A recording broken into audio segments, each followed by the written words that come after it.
Kodagu channel ವಾರ್ತೆಗಳ ಪ್ರಾಯೋಜಕರು Muliya Keshav Bhat and sons, ಚಿನ್ನಾಭರಣಗಳ ಬೃಹತ್ ಮಳಿಗೆ, ಮಡಿಕೇರಿ, ಗೋಣಿಕೊಪ್ಪ, ಪುತ್ತೂರು, ಬೆಳ್ತಂಗಡಿ, ಬೆಂಗಳೂರು. ಶಾರದಾ ಜ್ಯುವೆಲರ್ಸ್, ಕೊಡಗಿನ ಸಾಂಪ್ರದಾಯಿಕ ಆಭರಣಗಳ ಬೃಹತ್ ಮಳಿಗೆ, Aras road, Mysuru. A to Z super market, Vishwamanava double road, Kuvempu Nagar, Mysuru.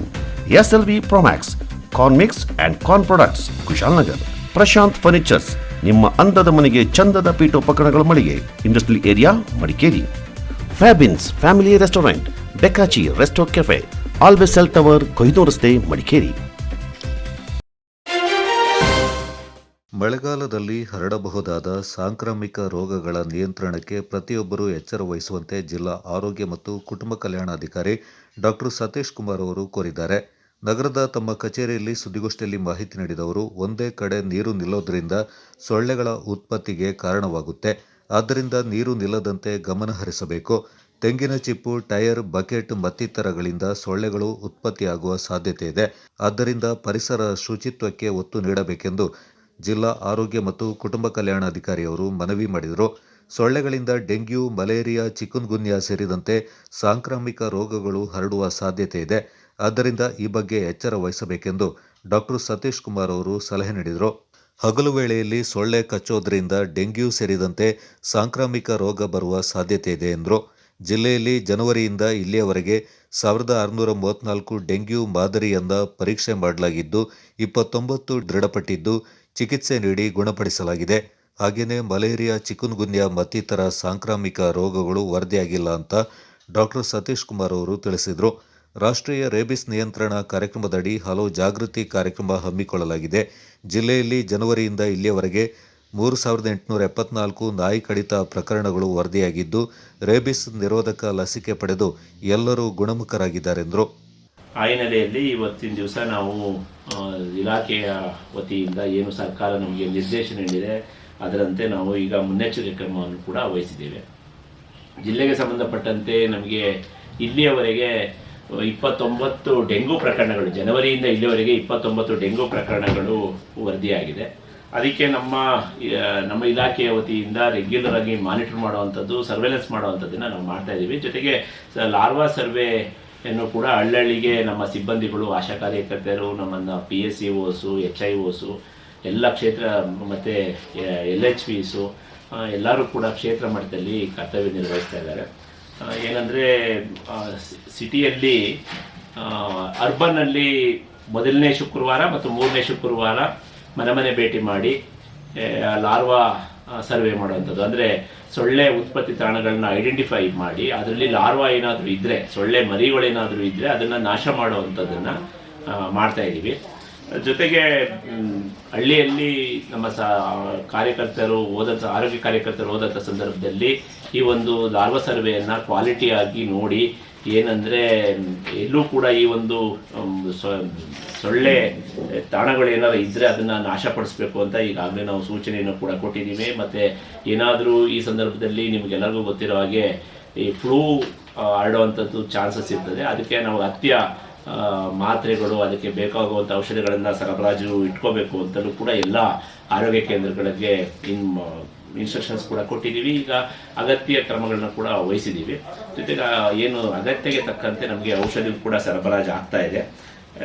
ಈಗ ನಿಮ್ಮೆಲ್ಲರಿಗೂ ಗೊತ್ತಿದೆ, ರೇಬಿಸ್ ವ್ಯಾಕ್ಸಿನ್ಸು ಕೂಡ ನಮ್ಮ ಜಿಲ್ಲೆಯಲ್ಲಿ ಇದೆ. ಮತ್ತು ಹಾವು ಕಡಿತ ಪ್ರಕರಣಗಳು ಈ ಸಂದರ್ಭದಲ್ಲಿ ವರದಿಯಾಗೋ ಚಾನ್ಸಸ್ ಇರೋದ್ರಿಂದ ಅದಕ್ಕೂ ಕೂಡ ಅಗತ್ಯವಾಗಿ ಬೇಕಾಗುವಂಥ ASV ಏನಂದರೆ ವಿಷ ನಿರೋಧಕ ಔಷಧಿಯನ್ನು ಕೂಡ ನಮ್ಮ ಎಲ್ಲ ಸಂಸ್ಥೆಗಳಲ್ಲೂ ಕೂಡ ಅಗತ್ಯ ದಾಸ್ತಾನು ಇಟ್ಕೊಳ್ಳೋದಕ್ಕೆ ಕೂಡ ನಾವೀಗ ಆಲ್ರೆಡಿ ಒಂದು ಸೂಚನೆಯನ್ನು ಕೂಡ ಕೊಟ್ಟಿದೆ. ಅದ್ರ ಜೊತೆಗೆ ಈಗ ಬೇರೆ ಸಾಮಾಜಿಕ ಜಾಲತಾಣದಲ್ಲಿರ್ಬೋದು ಮತ್ತು ಬೇರೆ ವರದಿ ಆಗ್ತಿರುವಂಥದ್ರಲ್ಲಿ ಕೋವಿಡ್ ಪ್ರಕರಣಗಳು ಬೇರೆ ಜಿಲ್ಲೆಯಲ್ಲಿ ಒಂದು 2 ಜಿಲ್ಲೆಯಲ್ಲಿ ವರದಿಯಾಗಿರುವಂಥ ಹಿನ್ನೆಲೆಯಲ್ಲಿ ಈಗ ನಾವು ಅದಕ್ಕೆ ಅಗತ್ಯ ಕ್ರಮವನ್ನು ವಹಿಸಬೇಕು ಅಂತ ನಿನ್ನೆ ಮಾನ್ಯ ಆರೋಗ್ಯ ಸಚಿವರು ನಮಗೆ ಸೂಚನೆಯನ್ನು ಕೂಡ ಕೊಟ್ಟಿದ್ದರು. ನಮ್ಮ ಜಿಲ್ಲೆಗೆ ಸಂಬಂಧಪಟ್ಟಂತೆ ಈಗ N95 ಮಾಸ್ಕ್ ಇರ್ಬೋದು, PPE ಕಿಟ್ ಇರ್ಬೋದು, ಟ್ರಿಪಲ್ ಲೇಯರ್ ಮಾಸ್ಕ್ ಇರ್ಬೋದು, ದಾಸ್ತಾನಿದೆ, ಯಾವುದೇ ಕೊರತೆ ಇಲ್ಲ. ಜೊತೆಗೆ ನಾವೀಗ ಆಲ್ರೆಡಿ ಡಿಸ್ಟ್ರಿಕ್ಟ್ ಹಾಸ್ಪಿಟಲ್ಗೆ ನಾವು ಅಗತ್ಯವಾಗಿ ಏನಾದರೂ ಈ ಥರ ಕೋವಿಡ್ ಪ್ರಕರಣಗಳು ವರದಿಯಾದರೆ ಅಡ್ಮಿಷನ್ ಮಾಡೋದಕ್ಕೆ ಕೂಡ ನಾವು ಸಿದ್ಧತೆಗಳನ್ನ ಮಾಡ್ಕೊಂಡಿದ್ದೀವಿ. ಜೊತೆಗೆ ತಾಲೂಕು ಆಸ್ಪತ್ರೆಯಲ್ಲೂ ಕೂಡ ಬೆಡ್ಗಳನ್ನ ಮೀಸಲಿರೋದಕ್ಕೆ ನಾವೀಗ ಇನ್ಸ್ಟ್ರಕ್ಷನ್ಸ್ ಕೂಡ ಕೊಡ್ತಾ ಇದ್ದೀವಿ. ಯಾವುದೇ ರೀತಿ ಅಂದರೆ ನಮಗೇನು ನಮ್ಮ ಇಲಾಖೆ ವತಿಯಿಂದ ಸಿದ್ಧತೆಗಳನ್ನ ಮಾಡ್ಕೋಬೇಕು ಅದನ್ನು ನಾವು ಮಾಡ್ಕೊಂಡಿದ್ದೀವಿ. ಜೊತೆಗೆ ಬೇರೆ ಬೇರೆ ಕಾರ್ಯಕ್ರಮದ ಹಿನ್ನೆಲೆಯಲ್ಲಿ ಈಗ ನಮ್ಮದು ಸರ್ಕಾರದ ವತಿಯಿಂದ ಉಚಿತವಾಗಿ ಸ್ಟೆಮಿ ಪ್ರೋಗ್ರಾಮ್ ಅಂತ ಮಾಡ್ತಾ ಇದ್ದೀವಿ. ಗೋಷ್ಠಿಯಲ್ಲಿ ಜಿಲ್ಲಾ ಕ್ಷಯರೋಗ ನಿರ್ಮೂಲನಾ ಅಧಿಕಾರಿ ಡಾಕ್ಟರ್ ಸನತ್ ಕುಮಾರ್, ಸಾಂಕ್ರಾಮಿಕ ರೋಗಗಳ ನಿಯಂತ್ರಣಾಧಿಕಾರಿ ಡಾಕ್ಟರ್ ಶ್ರೀನಿವಾಸ್, ಜಿಲ್ಲಾ ಆರೋಗ್ಯ ಶಿಕ್ಷಣಾಧಿಕಾರಿ ಶಾಂತಿ ಪಾಲ್ಗೊಂಡಿದ್ದರು. ವಿರಾಜಪೇಟೆ ಕ್ಷೇತ್ರದ ಶಾಸಕರ ಅಭಿವೃದ್ಧಿ ಕಾರ್ಯಗಳನ್ನು ಸಹಿಸದ ಬಿಜೆಪಿ ದುರಸ್ತಿ ಹಂತದ ರಸ್ತೆಗಳಲ್ಲಿ ಬಾಳೆಗಿಡ ನೆಟ್ಟು ರಾಜಕೀಯ ಪ್ರೇರಿತ ಪ್ರತಿಭಟನೆ ನಡೆಸಿದೆ ಎಂದು ಭಾಗಮಂಡಲ ವಲಯ ಕಾಂಗ್ರೆಸ್ ಅಸಮಾಧಾನ ವ್ಯಕ್ತಪಡಿಸಿದೆ. ನಗರದಲ್ಲಿ ಸುದ್ದಿಗೋಷ್ಠಿಯಲ್ಲಿ ಮಾತನಾಡಿದ ವಲಯ ಕಾಂಗ್ರೆಸ್ ಅಧ್ಯಕ್ಷ ಕೋಳಿಬೇಲು ವೆಂಕಟೇಶ್ ಅವರು, ಅಭಿವೃದ್ಧಿ ಕಾರ್ಯಗಳ ಮೂಲಕವೇ ಜನಪ್ರಿಯತೆಯನ್ನು ಗಳಿಸ್ತಾ ಇರುವ ಶಾಸಕರ ಹೆಸರಿಗೆ ಮಸಿ ಬಳಿಯುವ ಪ್ರಯತ್ನವಾಗಿ ಭಾಗಮಂಡಲದಲ್ಲಿ ಬಿಜೆಪಿ ಪ್ರತಿಭಟನೆ ನಡೆಸಿದೆ ಎಂದು ಟೀಕಿಸಿದರು. ಕಳೆದ 20 ವರ್ಷಗಳಲ್ಲಿ ನಡೆದ ಅಭಿವೃದ್ಧಿ ಕಾರ್ಯಗಳು ಕೇವಲ 3 ವರ್ಷಗಳಲ್ಲಿ ನಡೆದಿದೆ. ಅಪೂರ್ಣಗೊಂಡು ನೆನೆಗುದಿಗೆ ಬಿದ್ದಿದ್ದ ಮೇಲು ಸೇತುವೆ ಯೋಜನೆ ಎಎಸ್ ಪೊನ್ನಣ್ಣ ಅವರು ಶಾಸಕರಾದ ಬಳಿಕ ಪೂರ್ಣಗೊಂಡು ಸಾರ್ವಜನಿಕರ ಸಂಚಾರಕ್ಕೆ ಮುಕ್ತವಾಗಿದೆ. ಭಾಗಮಂಡಲ ಸುತ್ತಮುತ್ತಲ ಗ್ರಾಮಗಳಲ್ಲಿ ಲಕ್ಷಾಂತರ ರೂಪಾಯಿ ವೆಚ್ಚದಲ್ಲಿ ರಸ್ತೆಗಳು ಅಭಿವೃದ್ಧಿಯಾಗಿವೆ. ತಡೆಗೋಡೆ ಮತ್ತು ಕಾಂಕ್ರೀಟ್ ರಸ್ತೆಗಳು ನಿರ್ಮಾಣಗೊಂಡಿವೆ. ಬಿಜೆಪಿ ಪ್ರತಿಭಟನೆ ನಡೆಸಿದ ರಸ್ತೆಗಳ ಅಭಿವೃದ್ಧಿ ಕಾರ್ಯಕ್ಕೆ ಈಗಾಗಲೇ ಟೆಂಡರ್ ಪ್ರಕ್ರಿಯೆ ಪೂರ್ಣಗೊಂಡಿದ್ದು ದುರಸ್ತಿಯ ಹಂತದಲ್ಲಿದೆ. ಇದೇ ರಸ್ತೆಯಲ್ಲಿ ಬಾಳೆಗಿಡ ನೆಟ್ಟು ಪ್ರತಿಭಟನೆ ನಡೆಸಿರುವುದು ಅರ್ಥಹೀನ ಎಂದರು. ಸಂಪೂರ್ಣವಾಗಿ ರಾಜಕೀಯ ಪ್ರೇರಿತವಾಗಿ ನಡೆದಿರ್ತಕ್ಕಂಥ ಪ್ರತಿಭಟನೆಯನ್ನು ಯಾವ ಕಾರಣಕ್ಕೆ ಮಾಡಿದ್ದೇವೆ ಅನ್ನುವಂತಹ ಒಂದು ಅಭಿವೃದ್ಧಿ ಕೂಡ ಇಲ್ಲ. ಅಭಿವೃದ್ಧಿ ವಿರೋಧಿಗಳು ಪ್ರತಿಭಟನೆ ಮಾಡಿದ್ದಾರೆ ಅಂತ ಹೇಳಬೇಕಾಗುತ್ತೆ. ಇವತ್ತು ಕೊಡಗು ಜಿಲ್ಲೆಯಲ್ಲಿ ಭರಪೂರ ಅಭಿವೃದ್ಧಿಗಳು ನಡೀತಿರುವಾಗ ಅಭಿವೃದ್ಧಿಯನ್ನು ಸಹಿಸದ ಕೆಲವು ಶಕ್ತಿಗಳು ಇವತ್ತು ಈ ರಾಜಕೀಯ ಪ್ರೇರಿತವಾದಂಥ ಪ್ರತಿಭಟನೆಯನ್ನು ಮಾಡ್ತಾರೆ. ಇವರು ಪ್ರತಿಭಟನೆ ಮಾಡಬೇಕಾದ್ರೆ ಇದು ಕೊಡಗಿನ ರಸ್ತೆಗಳು ಗುಂಡಿಮಯವಾಗಿವೆ ಅನ್ನುವಂಥದ್ದು. ನಮ್ಮ ಶಾಸಕರು ಬಂದು 3 ವರ್ಷ ಆಗಿದೆ. ಸುದೀರ್ಘ ಅವಧಿಯಲ್ಲಿ ಕೊಡಗಿನ ಶಾಸಕರುಗಳಾಗಿ ಸೇವೆ ಸಲ್ಲಿಸಿದವರು ಏನ್ ಮಾಡ್ತಿದ್ರು ಆಗಿದ್ರೆ? ಇವತ್ತು ಕೊಡಗಿನಲ್ಲಿ ಮಾನವ ಮತ್ತು ವನ್ಯಜೀವಿಗಳ ಸಂಘರ್ಷ ಆಗ್ತಾ ಇದೆ. ಅದಕ್ಕೆ ಇವರು ಸಂಸದರು ಏನು ಸ್ಪಂದನೆ ಕೊಟ್ಟಿದ್ದಾರೆ? ಇವತ್ತು ಭಾಗಮಂಡಲದ ಮೇಲ್ಸೇತುವೆ ಬಗ್ಗೆ ಮಾತನಾಡ್ತಾರೆ. ಇವರ ಅವಧಿಯಲ್ಲಿ ಭಾಗಮಂಡಲದ ಮೇಲ್ಸೇತುವೆ ಸಂಪೂರ್ಣವಾಗಿ ನೆನೆಗುದಿಗೆ ಬಿದ್ದು ಅದು ಸಂಪೂರ್ಣವಾಗಿ ಕಾರ್ಯ ಸ್ಥಗಿತ ಆಗಿತ್ತು. ಮಾನ್ಯ ಶಾಸಕರು ಬಂದು 1 ವರ್ಷದಲ್ಲಿ ಸಂಪೂರ್ಣ ಕಾಮಗಾರಿಯನ್ನು ಮುಗಿಸಿದ್ದಾರೆ. ಜೊತೆಗೆ ಭಾಗಮಂಡಲದ ತ್ರಿವೇಣಿ ಸಂಗಮ ನೀವೇ ಎಲ್ಲರೂ ನೋಡಿದ್ದೀರಿ. ಆ ತ್ರಿವೇಣಿ ಸಂಗಮ ಯಾವ ಸ್ಥಿತಿಯಲ್ಲಿ ಇತ್ತು. ಇವತ್ತು ಆ ತ್ರಿವೇಣಿ ಸಂಗಮಕ್ಕೆ ಒಂದು ರಾಜಕಳೆ ಬಂದಿದೆ ಅಂತ ಹೇಳ್ಬೋದು. ಅದೊಂದು ತ್ರಿವೇಣಿ ಸಂಗಮವನ್ನು ನೋಡಿದವರು ಇವತ್ತು ಖುಷಿ ಪಡುವಂತ ಪರಿಸ್ಥಿತಿ ಬಂದಿದೆ. ಪ್ರತಿಯೊಂದು ಅಭಿವೃದ್ಧಿ ಆಗುವಾಗ ವಿರೋಧ ಮಾಡ್ತಾರೆ. ಇವತ್ತು ಪ್ರಗತಿಯಲ್ಲಿರುವ ಕಾಮಗಾರಿಗಳ ವಿರುದ್ಧ ಪ್ರತಿಭಟನೆ ಮಾಡ್ತಾರೆ. ಅಲ್ಲಿ ಆಲ್ರೆಡಿ ಕಾಮಗಾರಿ ಪ್ರಾರಂಭ ಆಗಿತ್ತು, ಕಾಮಗಾರಿ ಪ್ರಗತಿಯಲ್ಲಿತ್ತು. ಪ್ರಗತಿಯಲ್ಲಿದ್ದ ಕಾಮಗಾರಿಯ ಜಾಗದಲ್ಲಿ ಅವರು ಬಾಳೆಗಿಡಗಳನ್ನು ನೆಟ್ಟು ಪ್ರತಿಭಟನೆ ಮಾಡ್ತಾರೆ. ಇವತ್ತೀಗ ಕಾವೇರಿ ನೀರಾವರಿ ನಿಗಮದಿಂದ ಮೇಲ್ಸೇತುವೆ ನೀವು ಆಲ್ರೆಡಿ ನೋಡಿದ್ದೀರಿ. ಆಲ್ರೆಡಿ 90% ಕಾಂಕ್ರೀಟೀಕರಣ ಆಗಿದೆ. ಅಲ್ಲಿ ವಾಹನ ನಿಲುಗಡೆ ಜಾಗ ಇರ್ಬೋದು, ಪ್ರತಿಯೊಂದು ಜಾಗ 90% ಕಾಂಕ್ರೀಟೀಕರಣ ಆಗಿದೆ. ಉಳಿದ ಜಾಗಗಳಲ್ಲಿ ಇರುತ್ತೆ ನೀರಿನ ವಿಚಾರಗಳು, ಅದು ಅಲ್ಲಿ ಸ್ವಲ್ಪ ತಡೆಗಳಿದೆ ಅಂತೇಳಿ ಅದನ್ನು ಕಂಪ್ಲೀಟ್ ಮಾಡಲಿಕ್ಕೆ ನೀರಾವರಿ ನಿಗಮದಿಂದ 3 ಕೋಟಿಯ ಟೆಂಡರ್ ಆಗಿ ತಾವೇ ಎಲ್ಲ ಮಾಧ್ಯಮಗಳೆಲ್ಲ ಅದನ್ನ ಇದು ಮಾಡಿದ್ದೀರಿ. ಅದು ಅಕ್ಟೋಬರ್ ಒಳಗೆ ಅದಕ್ಕೆ ಟೈಮ್ ಲೈನ್ ಫಿಕ್ಸ್ ಮಾಡಿದ್ದಾರೆ. ಅದರೊಳಗೆ ಅದು ಕಾರ್ಯ ಇವರು ಯಾವುದ್ರ ವಿರುದ್ಧ ಪ್ರತಿಭಟನೆ ಮಾಡಿದ್ದಾರೆ ಅನ್ನುವಂಥದ್ದು ಇವರಿಗೆ ಅದರ ಬಗ್ಗೆ ಸರಿಯಾದ ಮಾಹಿತಿ ಇಲ್ಲ ಅಂತ ನನಗೆ ಅನಿಸ್ತಾ ಇದೆ. ಬಿಜೆಪಿ ಪಕ್ಷದಿಂದ ಕೊಡಗಿನಲ್ಲಿ ಆಗಾಗ ಅಲ್ಲಿ ರಸ್ತೆ ಗುಂಡಿಗಳು ಜಾಸ್ತಿ ಆಗಿದೆ ಅಂತೇಳಿ ಪ್ರಚಾರ ನಡೀತಾ ಇದೆ. ಆದರೆ ನಿಜವಾಗಿ ನಮ್ಮ ಭಾಗಮಂಡಲದಲ್ಲಿ ಕಳೆದ ಒಂದು 20 ವರ್ಷಗಳಿಂದ ಏನು ಕೆಲಸಗಳಾಗಿರುವೋ ಆ ಕೆಲಸಗಳು ಇವತ್ತು ಆಗ್ತಾ ಇದೆ. ನಾವು ನಿಜವಾಗಿ ನಮ್ಮ ಶಾಸಕರನ್ನು ಹೊಗಳೋದು ಅಂತಲ್ಲ. ಈಗ ನೀವು ಕಳೆದ 6 ತಿಂಗಳ ಹಿಂದೆ ನೀವು ಮಡಿಕೇರಿ ಭಾಗಮಂಡಲ ರಸ್ತೆ ಹೇಗಿತ್ತು, ಅದು ಇವತ್ತು ಹೇಗಿದೆ ಅನ್ನೋದನ್ನು ನಿಮಗೆ ನೋಡಿದರೆ ಗೊತ್ತಾಗುತ್ತೆ. ಕಳೆದ ಸುಮಾರು 7-8 ವರ್ಷಗಳಿಂದ ಮೇಲ್ಸೇತುವೆ ಪ್ರತಿ ವರ್ಷ ಮುಂದೂಡ್ತಾ ಈಗ ಪೊನ್ನಣ್ಣವರು MLA ಆದಮೇಲೆ ಅದೊಂದು ಉದ್ಘಾಟನೆ ಆಗಿ ಜನರಿಗೆ ಒಂದು ಒಳ್ಳೆಯ ಒಂದು ಸ್ಥಳವಾಗಿ ಪರಿವರ್ತನೆಗೊಂಡಿದೆ. ಆದರೂ ಕೂಡ ನಿನ್ನೆ ದಿನ ಭಾಗಮಂಡಲದಲ್ಲಿ ಆಗ್ತಾ ಇರುವ ರಸ್ತೆ ಬರೀ ಈಗಾಗಲೇ ಅದು ರಸ್ತೆ ಮಾಡೋದಕ್ಕೆ ಕರಿಕೆ ಭಾಗಮಂಡಲ ರಸ್ತೆ ಮಾಡುವಾಗ ಅದನ್ನು ಮಾಡೋದಕ್ಕೆ ಅರ್ಧ ಜಾಗದಲ್ಲಿ ಮಳೆಗಾಲ ಆದ ಕಾರಣ ರಸ್ತೆ ಇನ್ನೂ ಪೂರ್ಣಗೊಂಡಿಲ್ಲ. ಅದಕ್ಕೆ ಒಂದು ಬಾಳೆಗಿಡ ನೆಟ್ಬಿಟ್ಟು ಬಾಳೆ ಗಿಡ ನೆಟ್ಬಿಟ್ಟು ಪ್ರತಿಭಟನೆ ಮಾಡ್ತಾ ಇದ್ದಾರೆ. ಇದು ನಮ್ಮಲ್ಲಿ ಮಾತ್ರ ಅಲ್ಲ, ಕೊಡಗಿನಲ್ಲಿ ಈ ಹಿಂದೆ ಕೂಡ ಕೆಲವರು ಇಲ್ಲಿ ಗುಂಡಿ ಇದೆ, ಅಲ್ಲಿ ಗುಂಡಿ ಇದೆ, ಅಲ್ಲಿ ಮೋರಿ ಇದೆ, ಇಲ್ಲಿ ಚರಂಡಿ ಇದೆ ಅಂತ ಹೇಳ್ತಾರೆ. ಆದರೆ ನಿಜವಾಗಿಯೂ ಈಗ ನಮ್ಮ MLA ಅವರು ಆದಮೇಲೆ ಅವರು ಮಾನ್ಯ ಮುಖ್ಯಮಂತ್ರಿಗಳ ಸಲಹೆಗಾರರು ಕೂಡ ಆಗಿದ್ದರು, ಹಾಗೂ ಮುಂದೆ ಸಚಿವರು ಕೂಡ ಆಗ್ಬೋದು ಇವತ್ತು ನಾಳೆ. ನಮ್ಮ ಕೊಡಗಿಗೆ ವಿಶೇಷವಾಗಿ ಸಾಕಷ್ಟು ಅನುದಾನಗಳನ್ನು ತಂದಿದ್ದಾರೆ. ಹಳ್ಳಿಗಳಲ್ಲಿ ಕೂಡ ರಸ್ತೆಗಳ ನಿರ್ಮಾಣ ಮಾಡಿದ್ದಾರೆ. ಆ ಒಂದು ಪೂರಾ ಡಾಕ್ಯುಮೆಂಟ್ ನಮ್ಮ ಹತ್ರ ಇದೆ, ಎಷ್ಟು ಕೋಟಿ ಅನುದಾನಗಳು ಈಗ ನಮ್ಮ ಭಾಗಮಂಡಲ ವಲಯಕ್ಕೆ ಬಂದಿದೆ ಅಂತ ಹೇಳಿ. ಹಳ್ಳಿಗೆ ರಸ್ತೆಗಳಿಗೆ ಸುಮಾರು ಒಂದು 70 ಲಕ್ಷ ಅಂದಾಜಲ್ಲಿ ಹಳ್ಳಿ ರಸ್ತೆಗಳು ನಿರ್ಮಾಣ ಆಗಿದೆ. ಮುಖ್ಯ ರಸ್ತೆಗಳಿಗೆ ಸುಮಾರು ಕೋಟಿಗಳನ್ನ ಇವತ್ತು ಅನುದಾನ ತಂದಿದ್ದಾರೆ. ಆ ರೀತಿ KEB ಕೂಡ ಸುಮಾರು KEB ವರ್ಕ್ಗಳು ಕೂಡ ಈಗ ನಡೀತಾನೆ ಇದೆ. ಸುಮಾರು ಏನು ಟ್ರಾನ್ಸ್ಫಾರ್ಮರ್ಗಳನ್ನ ಈಗ ಅಳವಡಿಸಿದ್ದಾರೆ. ಆ ರೀತಿ ನೋಡಿದರೆ ನಿಜವಾಗ್ಲೂ ಈ ಹಿಂದೆ ಆಗದಿದ್ದಂಥ ಅಭಿವೃದ್ಧಿಯನ್ನು ಇವತ್ತು ನಾವು ಕೊಡಗಿನಲ್ಲಿ ವಿಶೇಷವಾಗಿ ನಮ್ಮ ಭಾಗಮಂಡಲದಲ್ಲಿ ನಾವು ನೋಡ್ತಾ ಇದ್ದೀವಿ. ಜಿಲ್ಲಾ ಕಾಂಗ್ರೆಸ್ ಸಮಿತಿಯ ಸದಸ್ಯ ಸುನಿಲ್ ಪತ್ರಾವು, ಭಾಗಮಂಡಲ ವಲಯ ಕಾಂಗ್ರೆಸ್ ಪ್ರಧಾನ ಕಾರ್ಯದರ್ಶಿ ಗೌರೀಶ್ ರೈ ಹಾಗೂ ನಾಪೋಕ್ಲು ಯುವ ಕಾಂಗ್ರೆಸ್ ಅಧ್ಯಕ್ಷ ಹಂಸ ಕೋಡಿ ಪಾಲ್ಗೊಂಡಿದ್ದರು. ಮಡಿಕೇರಿ ಶಾಸಕ ಡಾಕ್ಟರ್ ಮಂತರಗೌಡ ಅವರು ಕೂಡಿಗೆ ವ್ಯಾಪ್ತಿಯಲ್ಲಿ 1 ಕೋಟಿ ರೂಪಾಯಿ ವೆಚ್ಚದ ಕಾಮಗಾರಿಗಳನ್ನು ಲೋಕಾರ್ಪಣೆಗೊಳಿಸಿದರು.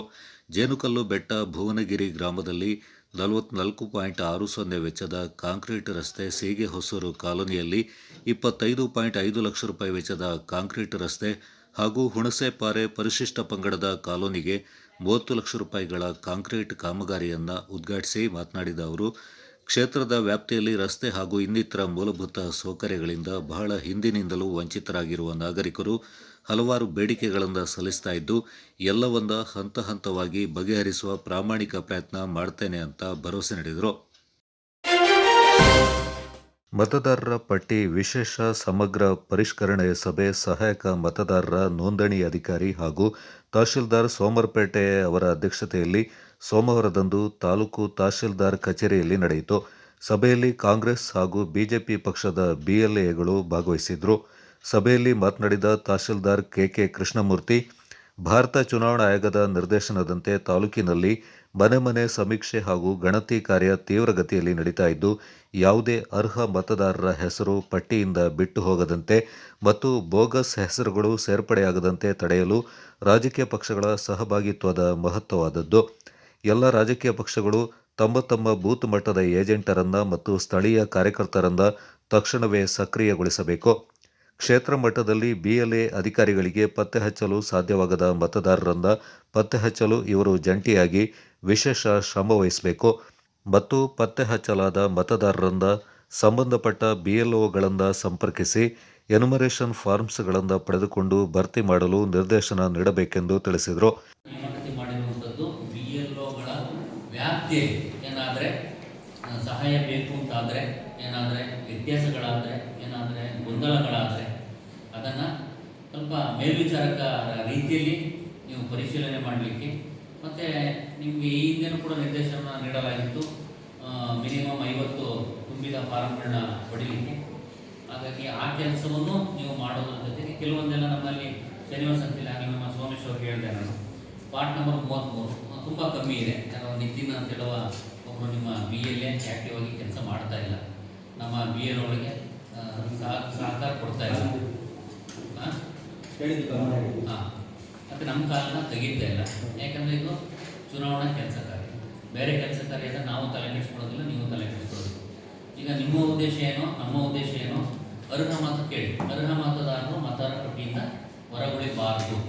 ಆಗ ನಾವು ಉದ್ದೇಶಪೂರ್ವಕವಾಗಿ ಏನು ನಾವು ಅರ್ಹ ಮತದಾರನ ಹೊರಗುಳಿಲಿಕ್ಕೆ ನಾವು ಸಹಿಯನ್ನು ಪಡ್ಕೊಳ್ತಾ ಇದ್ದೀವಿ. ಯಾಕಂದರೆ ಮುಂದಿನ ದಿನಗಳಲ್ಲಿ ಇದು ಕೂಡ ನಮ್ಮದು ಟಾಸ್ಕ್ ಆಗಿರ್ತದೆ. ರಾಜಕೀಯ ಪಕ್ಷಗಳಿಗೆ ನೀವು ಕೊಟ್ಟರ ಮಿಸ್ಸಿಂಗ್ ಲಿಸ್ಟು, ಡೆತ್ ಲಿಸ್ಟ್ ಕೊಟ್ಟಿದ್ದೀರಾ ಅಂತ ಹೇಳಿದ್ರೆ ಕೊಟ್ಟಿದ್ದೀವಿ ಅಂತ ನಾವು ಹೇಳಬೇಕು. ಅದೇ ರೀತಿ ನಾವು ನಡವಳಿನೂ ಕೂಡ ನಾವು ಮಾಡ್ಕೊಳ್ತೇವೆ. ಹಾಗಾಗಿ ತಮ್ಮ ಕರ್ತವ್ಯವೂ ಕೂಡ ಇದರಲ್ಲಿ ನಮ್ಮ ಗುರುತರ ಜವಾಬ್ದಾರಿ ಕೂಡ ಇದೆ. ಹಾಗಾಗಿ ಈ ವಿಚಾರದಲ್ಲಿ ಒಂದು ನಮಗೆ ಸಹಕಾರ ಮಾಡಬೇಕು ಅಂತೇಳಿ ಎಲ್ಲರೂ ಕೂಡ ತಾಲೂಕು ಸಹಾಯಕ ಮತದಾರ ಇರಬೇಕು, ಎಲ್ಲೂ ಕೂಡ ಲೆಫ್ಟ್ ಆಗಬಾರದು ಅನ್ನೋದು ನಮ್ಮ ಉದ್ದೇಶ. ಹಾಗಾಗಿ ನಾವು ನಿಮ್ಮ BLOಗಳ ಮೇಲೆ ಸಾಕಷ್ಟು ನಾವು ಡಿಪೆಂಡ್ ಆಗಿರ್ತೀವಿ. ಅವರು ಕೂಡ ಗಂಭೀರವಾಗಿ ಕರ್ತವ್ಯ ನಿರ್ವಹಿಸೋದು ಅನಿವಾರ್ಯ ಆಗಿರ್ತದೆ. ಕೆಲವೊಂದು ಬೆರಳೆಣಿಕೆಯ BLOಗಳು BLAಗಳು ನಮಗೆ ಸರಿಯಾಗಿ ಸಹಕಾರ ಕೊಡ್ತಾ ಇಲ್ಲ. ಹಾಗಾಗಿ ರಾಜಕೀಯ ಪಕ್ಷದ ನೀವು ಪ್ರತಿನಿಧಿಗಳು ಇಲ್ಲಿ ಇದ್ದೀರಿ, ಈ ಒಂದು ವಿಚಾರನ ಈ ಸಭೆಯಲ್ಲಿ ನಮಗೆ ನಾವು ಮಂಡನೆ ಮಾಡ್ತಾ ಇದ್ದೀವಿ. ಎಲ್ಲಿ ನಮಗೆ ಸಹಕಾರ ಸಿಗ್ತಾ ಇಲ್ಲ ಆ ಬಗ್ಗೆ ನಾನು ಏನು ಹೇಳ್ತೀನಿ, ದಯವಿಟ್ಟು ನಿಮ್ಮ ಸಂಬಂಧಪಟ್ಟ BLOಗೆ ತಾವು ಗಂಭೀರವಾಗಿ ಹೇಳಬೇಕು ಅಂತೇಳಿ ಹೇಳ್ಕೊಳ್ತಾ ಇದ್ದೀನಿ. 75%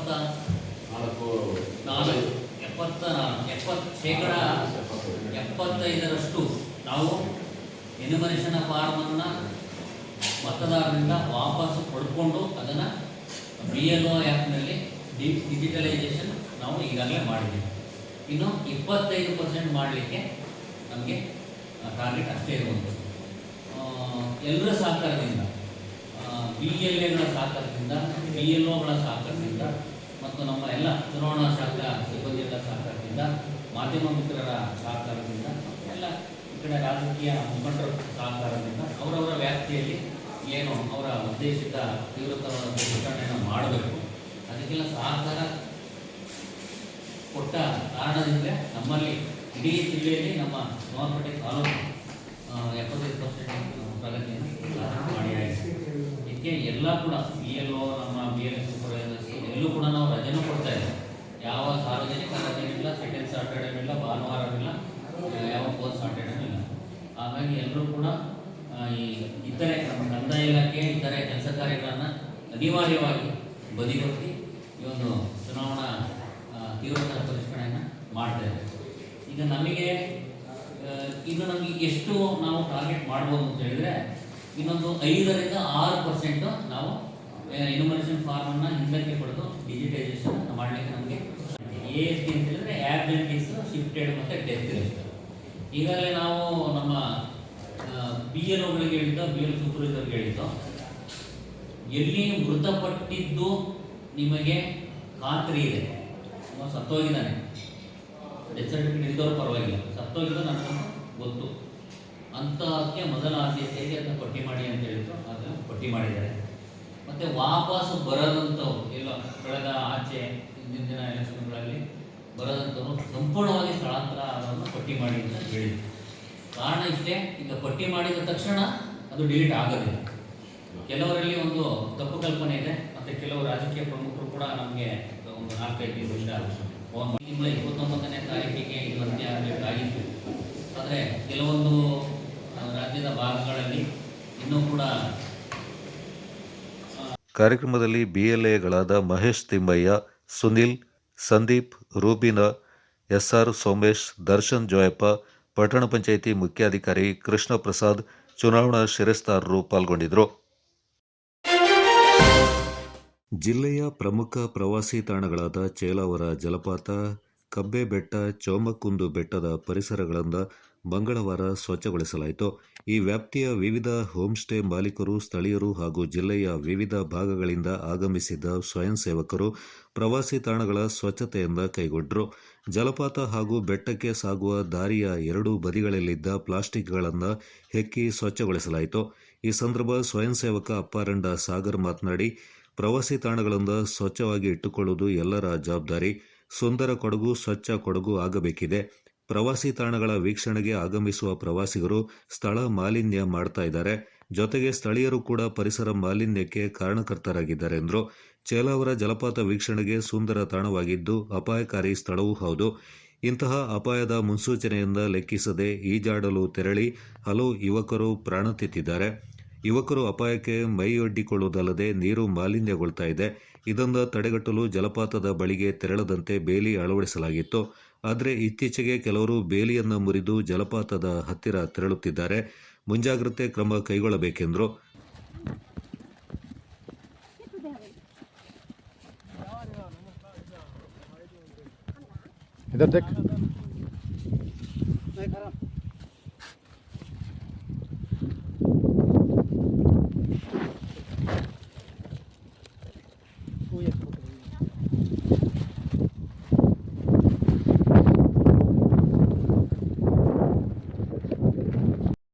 ಇವತ್ತು ಚೇಲವಾರ ಗ್ರಾಮದ ಜನರು ಹಾಗೂ ಚೈಂಡನೆ ಗ್ರಾಮ, ಅಲ್ಲಿನ ಹೋಮ್ ಸ್ಟೇ ಓನರ್ಸ್ ಮತ್ತು ಕೊಡಗಿನ ಬೇರೆ ಬೇರೆ ವಾಲಂಟಿಯರ್ಸ್ ಬಂದು ಚೇಲವಾರ ಜಲಪಾತ, ಕಬ್ಬೆ ಬೆಟ್ಟ ಹಾಗೂ ಚೋಮಕುಂದ ಎನ್ನುವ ಜಾಗವನ್ನು ಸ್ವಚ್ಛತೆ ಮಾಡಿದ್ದೀವಿ. ಕಳೆದ 6 ತಿಂಗಳಲ್ಲಿ ಇದು 3ನೇ ಬಾರಿ ಮಾಡ್ತಾಯಿದ್ದೀವಿ. ಮೊದಲು ಸ್ವಚ್ಛ ಕೊಡಗು ಸುಂದರ ಕೊಡಗು ಎಂದು ಇಡೀ ಕೊಡಗಿನ ಜನರು ಕೂರ್ಗ್ ಹೋಟೆಲ್ಸ್ ಅಸೋಸಿಯೇಷನ್ ಅವರ ಆ್ಯಂಡ್ ರಿಸಾರ್ಟ್ಸ್ ಅಸೋಸಿಯೇಷನ್ ಅವರ ಮುಂಜಾಗ್ರತೆಯಿಂದ ಮಾಡಿದ ಪ್ರೋಗ್ರಾಮಲ್ಲಿ ಒಂದೂ ಕಸ ಬಿಡದೆ ಕ್ಲೀನಾಗಿತ್ತು. 2 ತಿಂಗಳಿಂದ ಪುನಃ ಕೂರ್ಗ್ ಹೋಟೆಲ್ಸ್ ಆ್ಯಂಡ್ ರಿಸಾರ್ಟ್ಸ್ ಅಸೋಸಿಯೇಷನ್ನಿಂದ ಅಲ್ಲಿನ ಸ್ಟೇಕ್ ಹೋಲ್ಡರ್ಸ್ ಸೇರಿ ಒಂದು ಸತಿ ಈ ಜಾಗದವರೆಲ್ಲ ಸೇರಿ ಹೋಮ್ ಸ್ಟೇ ಅವರು, ರಿಸಾರ್ಟ್ ಅವರೆಲ್ಲ ಎಲ್ಲನೂ ಅದನ್ನು ಕ್ಲೀನ್ ಮಾಡಿ ಇಟ್ಟಿದ್ದರು. ಇವಾಗ 2 ತಿಂಗಳು ಬಿಟ್ಟು ನೋಡಿದರೆ ಹಾಗೇ ಅಷ್ಟೇ ಕಸ ಪುನಃ ತುಂಬಿದೆ. ಬೇಸರದ ವಿಷಯ ಏನೆಂದರೆ ಅಲ್ಲಿಗೆ ಪ್ರವಾಸಿಗರು ಈ ಸ್ಥಳ ಬಂದಿದ್ದು ತುಂಬ ಕಮ್ಮಿ. ಆದರೆ ಸ್ಥಳೀಯರು ಹೇಳ್ತಾರೆ, ಇಲ್ಲಿದ ಕೊಡಗಿನ ಜನರೇ ಬಂದು ತುಂಬ ಕಸ ಹಾಕಿ ಹೋಗ್ತಾರೆ, ಮದ್ಯಪಾನ ಮಾಡಿ ಅಲ್ಲಲ್ಲೇ ಬಾಟ್ಲ್ ಹಾಕಿ ಹೋಗ್ತಾರೆ, ಮತ್ತು ಏನಾದರೂ ತಿಂದರೆ ಅಲ್ಲೇ ಇಟ್ಟು ಹೋಗ್ತಾರೆ, ಏನಾದರೂ ಅವರು ಹೇಳಿದರೆ ಹಿಂದಕ್ಕೆ ಜಗಳಕ್ಕೆ ಬರ್ತಾರೆ ಅಂತ. ನಾವು ಒಂದು ಕೊಡಗಿನಲ್ಲಿ ಇಂಥ ಒಂದು ಕಲ್ಚರ್ಡ್ ಇರುವ ಸೊಸೈಟಿ ಇರುವ ಜಾಗ, 99% ಲಿಟ್ರಸಿ ಇದೆ. ನಾವೇ ಇಲ್ಲಿ ಹೀಗೆ ಮಾಡಿದರೆ ಅದು ಹೇಗೆ ಅಂತ ಒಂದು ಬೇಸರದ ವಿಷಯ ಆಗ್ತದೆ.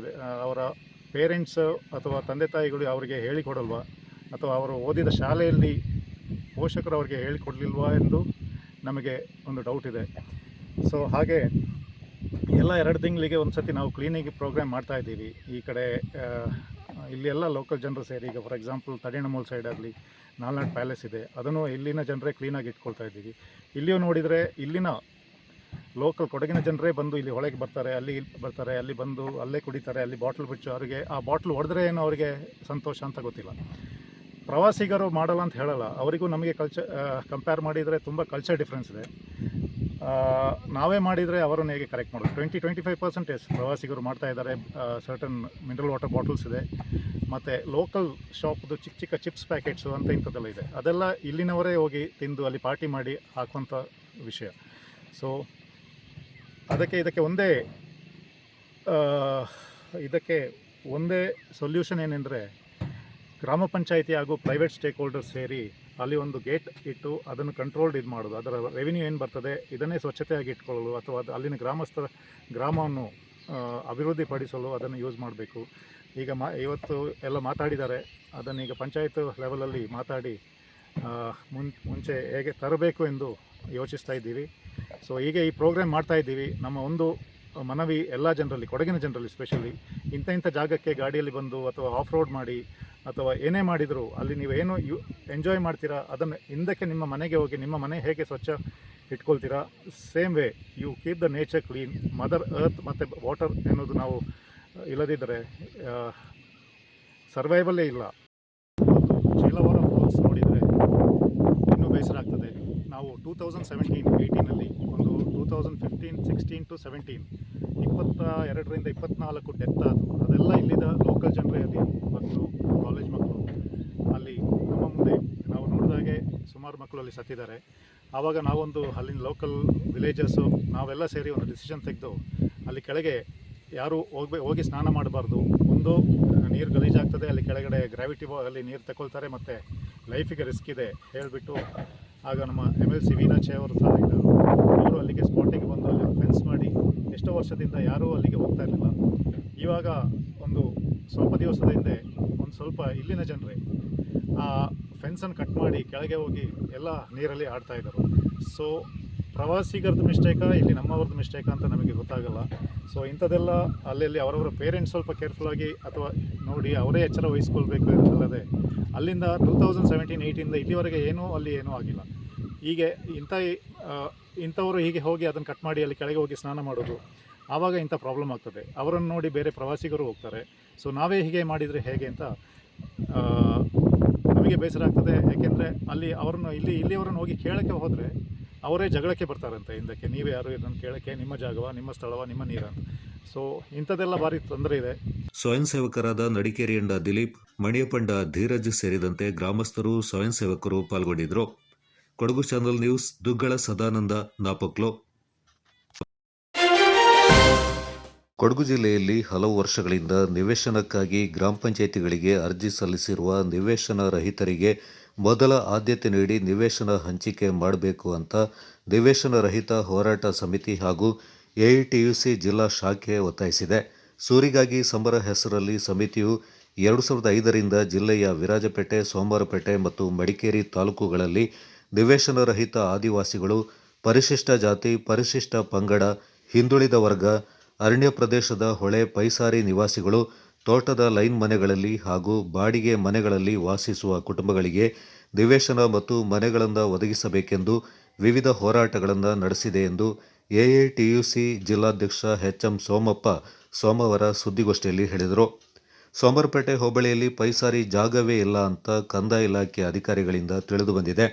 ಸರ್ಕಾರದ ಪೈಸಾರಿ ಜಾಗವನ್ನೆಲ್ಲ ಭೂಮಾಲೀಕರು ಒತ್ತುವರಿ ಮಾಡಿಕೊಂಡಿದ್ದಾರೆ ಅಂತ ದೂರಿದರು. ಕೂಡಲೇ ಸರ್ಕಾರ ಶ್ರೀಮಂತ ಭೂಮಾಲೀಕರು ಒತ್ತುವರಿ ಮಾಡಿಕೊಂಡ ಜಾಗವನ್ನು ತೆರವುಗೊಳಿಸಿ ನಿವೇಶನ ರಹಿತರಿಗೆ ನೀಡಬೇಕೆಂದು ಒತ್ತಾಯಿಸಿದರು. ಕುಂಬೂರಿನಲ್ಲಿ ಕಾರ್ಮಿಕರಿಂದ ನಿವೇಶನಕ್ಕಾಗಿ ಧರಣಿ ನಡೀತಾ ಇದೆ. ಅಲ್ಲಿನ ಕಾರ್ಮಿಕರಿಗೆ ನಿಜವಾದ ಸತ್ಯವನ್ನು ಅಲ್ಲಿನ ಕೆಲವು ನಾಯಕರು ಮುಚ್ಚಿಟ್ಟಿದ್ದಾರೆ. ಕಾರ್ಮಿಕರನ್ನ ದಿಕ್ಕು ತಪ್ಪಿಸುವ ಕೆಲಸ ಮಾಡಬಾರದು. ಆಯಾಯ ಗ್ರಾಮ ಪಂಚಾಯಿತಿ ವ್ಯಾಪ್ತಿಯಲ್ಲಿ ಕಾರ್ಮಿಕರಿಗೆ ನಿವೇಶನ ಸಿಗಬೇಕು ಎಂಬುದು ಹಿಂದಿನಿಂದಲೂ ಹೋರಾಟ ನಡೀತಾ ಇದೆ ಎಂದು ಹೇಳಿದರು. ಘೋಷಣೆಯೊಂದಿಗೆ ನಾವು ಕೊಡಗು ಜಿಲ್ಲೆ ಮತ್ತು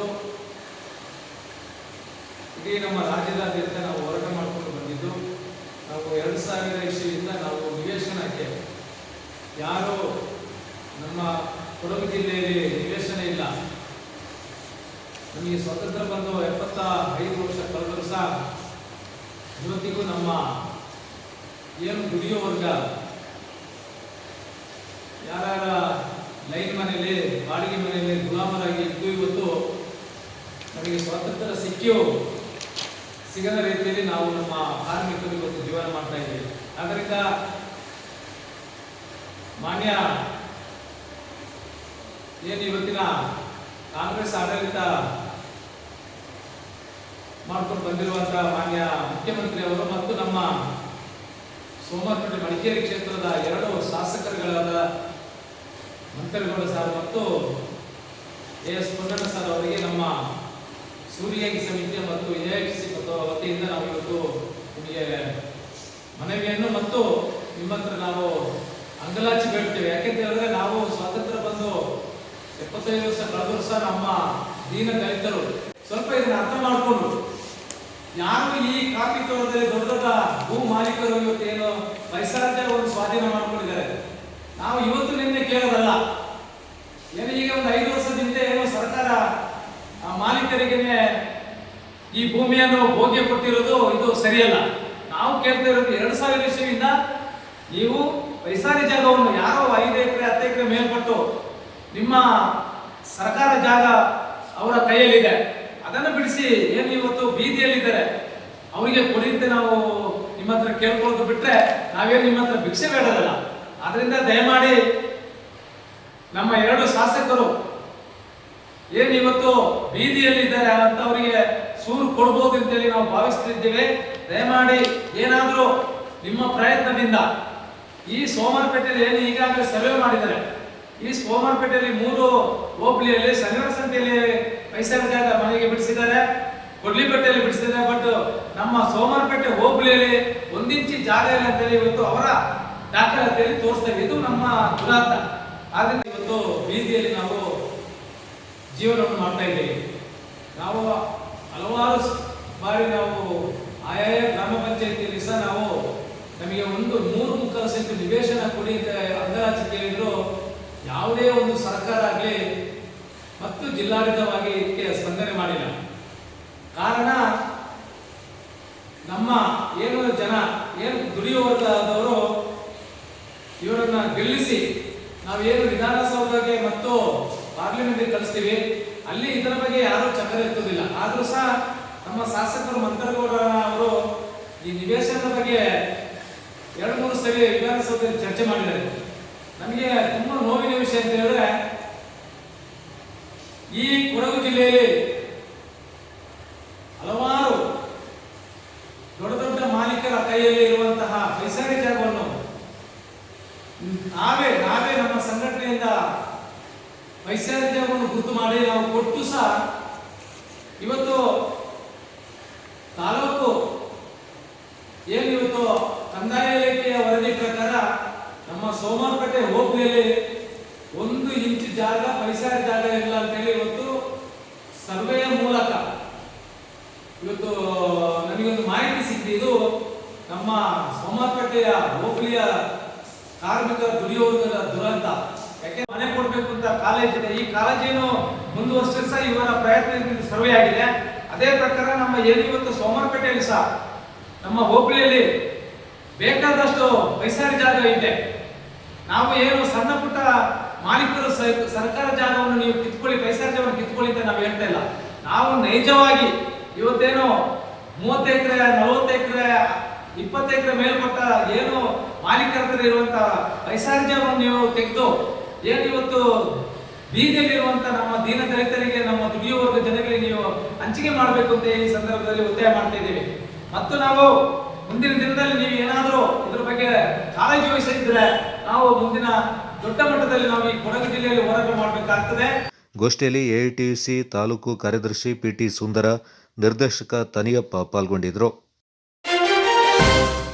ಕುಶಾಲನಗರ ತಾಲೂಕಿನ ಮಾದಾಪಟ್ಟಣದಲ್ಲಿ ಉಚಿತ ಫುಟ್ ಪಲ್ಸ್ ಥೆರಪಿ ಚಿಕಿತ್ಸಾ ಶಿಬಿರಕ್ಕೆ ಅದ್ದೂರಿ ಚಾಲನೆ ನೀಡಲಾಯಿತು. ಡಾಕ್ಟರ್ ಬಾಬಾ ಸಾಹೇಬ್ ಅಂಬೇಡ್ಕರ್ ದಲಿತ ಸೇವಾ ಸಮಿತಿ ಹಾಗೂ ಕಂಪನಿಯೋ ಸಂಸ್ಥೆಯ ಸಂಯುಕ್ತಾಶ್ರಯದಲ್ಲಿ ಏರ್ಪಡಿಸಿರುವ ಈ ಶಿಬಿರಕ್ಕೆ ಮಾದಾಪಟ್ಟಣ ಅಂಬೇಡ್ಕರ್ ದಲಿತ ಸೇವಾ ಸಮಿತಿ ಅಧ್ಯಕ್ಷ, ಗ್ರಾಮ ಪಂಚಾಯತ್ನ ಮಾಜಿ ಸದಸ್ಯ ಎಂಪಿ ಶಿವಪ್ಪ ಚಾಲನೆ ನೀಡಿದರು. ನಂತರ ಮಾತನಾಡಿದವರು, ಇವತ್ತು ನಮ್ಮ ಗ್ರಾಮೀಣ ಭಾಗದ ಜನರಿಗೆ ದುಬಾರಿ ಚಿಕಿತ್ಸೆ ಮಾಡಿಸಿಕೊಳ್ಳಕ್ಕೆ ಕಷ್ಟ ಆಗ್ತಾ ಇದೆ. ಇಂತಹ ಉಚಿತ ಶಿಬಿರಗಳು ಅವರಿಗೆ ದೊಡ್ಡ ಆಸರೆಯಾಗುತ್ತೆ. ಫುಟ್ ಪಲ್ಸ್ ಥೆರಪಿ ಮೂಲಕ ರಕ್ತ ಸಂಚಾರ ಸರಿಯಾಗಿ ನಡೆದು 120ಕ್ಕೂ ಹೆಚ್ಚು ಕಾಯಿಲೆಗಳಿಗೆ ಪರಿಹಾರ ಸಿಗುತ್ತೆ ಅಂತ ವೈದ್ಯರು ಹೇಳ್ತಾರೆ. ದಿನಕ್ಕೆ ಕೇವಲ 30 ನಿಮಿಷ ಥೆರಪಿ ಮಾಡಿದರೆ ಸಾಕು. ಹಾಗಾಗಿ ಮಾದಾಪಟ್ಟಣ ಹಾಗೂ ಸುತ್ತಮುತ್ತಲಿಂದ ಎಲ್ಲ ಜನರು ಈ ಅವಕಾಶವನ್ನು ಸದುಪಯೋಗ ಪಡಿಸಿಕೊಳ್ಳಬೇಕು. ಸರ್ಕಾರದ ಜೊತೆ ಸೇರಿ ಇಂತಹ ಸಮಾಜಮುಖಿ ಕಾರ್ಯಕ್ರಮಗಳಿಂದ ಮುಂದೆಯೂ ನಾವು ಬೆಂಬಲಿಸುತ್ತೇವೆ ಎಂದು ತಿಳಿಸಿದರು.